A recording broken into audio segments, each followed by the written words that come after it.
Aujourd'hui, parlons d'une réalité que beaucoup préfèrent ignorer, celle des enfants de parents africains et émigrés, nés ou grandis en Europe ou en Amérique, mais qui n'ont plus envie d'aller à l'école.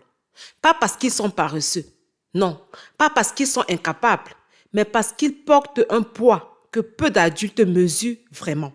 Ces enfants vivent parfois l'absence d'un parent, dû à une séparation, un divorce ou une pression sociale intense. Ils sont souvent les seuls étrangers et parfois les seuls noirs dans leur classe. Ils deviennent alors des cibles faciles. Moqueries, stigmatisation, discrimination silencieuse ou ouverte. Jour après jour, cela détruit l'estime de soi. Et quand l'école devient un lieu de douleur, comment demander à un enfant d'y aller avec le sourire? Certains enfants réagissent avec le repli. D'autres, par contre, par l'agressivité. Mais derrière ces comportements, il y a un message clair. Lequel? Je souffre. Alors, que faire, chers parents? D'abord, restaurer la communication. Apprenez, parents africains, à communiquer avec vos enfants. C'est important. Un enfant doit sentir qu'il peut parler sans être jugé.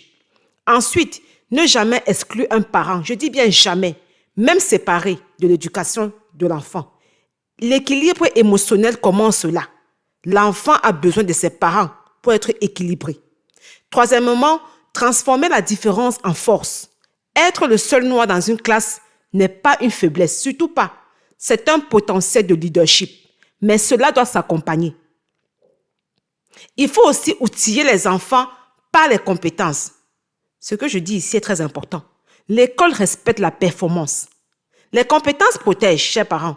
Les mathématiques, par exemple, la logique, la technologie, la lecture, ce sont des boucliers silencieux. Oui, autrement dit, lorsque votre enfant est assis en classe et qu'il est performant, croyez-moi, il ne devient pas une source de raillerie. Sa compétence va pousser les autres à le respecter.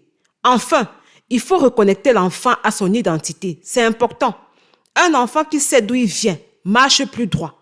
Un enfant valorisé également à la maison résiste mieux dehors. Complimentez vos enfants. Dites-leur qu'ils sont formidables. Mais aussi, aidez-les à avoir un mindset de gagnant. C'est très important. Le bien-être de l'enfant est primordial, chers parents. Mais l'abandon scolaire n'est pas une solution, surtout pas.